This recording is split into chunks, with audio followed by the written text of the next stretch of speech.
तो चलते हैं हिंदुस्तान की तरफ। जो दौरे जदीद में जो इलाका है, पंजाब और सिंध का इलाका, गुजरात का इलाका, वहाँ ये सिविलाइजेशन थी जिसको इंडस वैली सिविलाइजेशन, दरियाए सिंध की तहजीब आप कह सकते हैं। ये जो इलाका था ये नॉर्थ वेस्ट इंडिया में है। आपको ताज्जुब होगा कि इस सिविलाइजेशन के बारे में आज से तकरीबन 125 साल कबल लोगों को नहीं पता था। अंग्रेजों के दौर में जब मुख्तलिफ कंस्ट्रक्शन का काम हुआ तब ये सब चीजें दरियाफ्त हुई, तो आर्कियोलॉजिकल सर्वे ऑफ इंडिया की तरफ से बाकायदा खुदाई हुई, एक्सकेवेशन हुआ। उसके बाद इन इलाकों के बारे में पता चला कि यहाँ जो है बहुत कदीम तहजीब थी। तो ये जो कदीम तहजीब थी जिसके बारे में तारीख में कहीं लिखा हुआ नहीं था, उस पर रिसर्च शुरू हुआ 1920 के आसपास से, और आज तक रिसर्च जारी है। उसकी चंद अहम बातें जो है वो ये है कि ये इलाका जो है मेनली जो आज का पाकिस्तान है उसमें और नॉर्थ वेस्ट इंडिया में, जिसमें राजस्थान, हरियाणा, गुजरात ये इलाके जो हैं, और पंजाब, इन इलाकों में जो है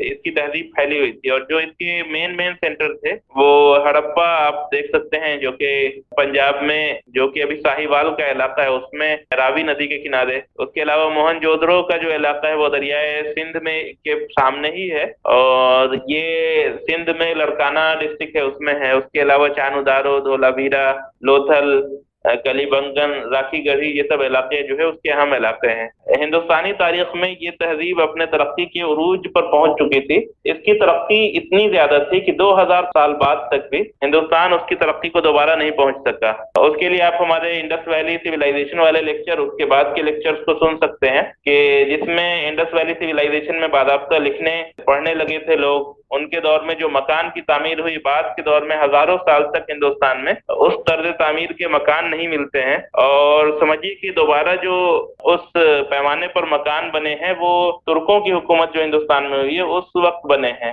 उस दरमियान में उतने आलीशान मकान, उतनी बेहतरीन टाउन प्लानिंग वो पहले नहीं थी। मोहनजोदड़ो की टाउन प्लानिंग वो काफी अहम है। जितने शहर थे उसमें से मोहनजोदड़ो जो है वो उस हालत में मौजूद है और सबसे ज्यादा महफूज है। तो इसमें शहर की अपनी प्लानिंग थी, शहर के कई हिस्से थे, और पब्लिक बाथ जिसको कह सकते हैं उसका भी तस्वुर इनके यहाँ था। एक जगह पर गल्ला इकट्ठा करने का भी तस्वुर था, और मतलब अनाज को इकट्ठा करके रखते थे। एक जगह जो है कॉमन असेंबली हॉल था। इनका वाटर मैनेजमेंट का सिस्टम भी कमाल का था। अब ये जो तहजीब थी, जैसा कि हमने तज़किरा किया, किन पहलुओं से तो तरक्की कर चुकी थी। अब इनकी तजारत जो थी वो भी काफी तरक्की कर चुकी थी। हालांकि उस दौर में सिक्कों का तस्वुर नहीं मिलता है, लेकिन उस दौर में तजारत आलमी सतह तक पहुंच चुकी थी। टैक्सेशन का सिस्टम भी था। टैक्सेशन में गल्ले और मवेशी कलेक्ट किए जाते थे। मुख्तलिफ सतह की ट्रेड थी, लोकल ट्रेड, जिसमें एग्रीकल्चरल प्रोडक्ट की ट्रेडिंग होती थी। जो ईंट और बर्तन वगैरह थे उनकी ट्रेडिंग होती थी। उसके अलावा इंट्रा इंडस ट्रेड जो है वो ये है कि दरियाए सिंध के इलाकों में एक जगह से दूसरी जगह तक उसकी ट्रेडिंग होती थी। तीसरी इंटरनेशनल ट्रेड थी। इंटरनेशनल ट्रेड भी जो है दरियाए सिंध के इलाके से दूसरे इलाकों तक की ट्रेडिंग होती थी। उसमें समुद्र के रास्ते से भी ट्रेडिंग होती थी और खुश्की के रास्ते से भी। खुश्की के रास्ते से ये लोग हिंदू कुश क्रॉस करके जाते थे। सेंट्रल एशिया तक इनकी तजारत फैली हुई थी, और समुद्र के रास्ते से आप देख सकते हैं कि मेसोपोटामिया तक इनकी तजारत फैली हुई थी। उसके अलावा इनके मजहब के बारे में बहुत ज्यादा तफसील तो नहीं पता है, और न ही पॉलिटिकल स्ट्रक्चर क्या था उसकी तफसील भी नहीं पता है, क्योंकि उनकी जो राइटिंग थी वो अभी तक लोग पढ़ने में कामयाब नहीं हुए हैं। कई लोगों ने कई दावे किए हैं, लेकिन इस पर लोग मुत्तफिक नहीं हैं। तो जो चंद चीजें जो है वो अहम है, वो ये है कि ये जो उनकी राइटिंग थी वो दाएं से बाएं लिखी जाती थी।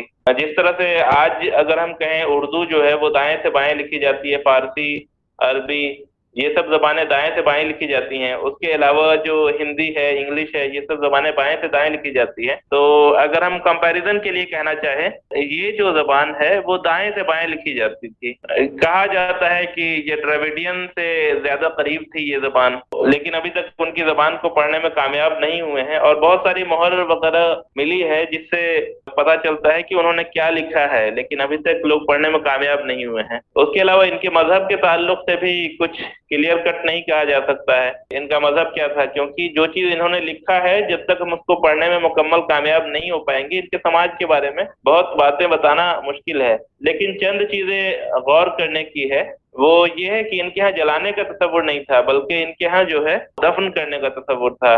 जो उनकी कब्रें मिली हैं और जो आर्कियोलॉजिकल फाइंडिंग्स मिली है उससे यही बात पता चलती है।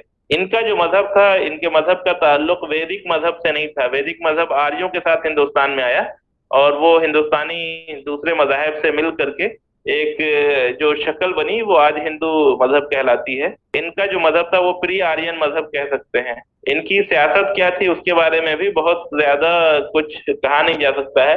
हो सकता है कि मुख्तलिफ दौर में मुख्तलिफ पॉलिटिकल स्ट्रक्चर रहा हो। अच्छा, इनका दौर कब से कब तक था, तो ये समझ लीजिए कि इनका दौर 2600-2700 कब्ल मसीह से लेकर के 2000 कब्ल मसीह तक था। तो ये हमने देखा इंडस वैली सिविलाइजेशन के बारे में।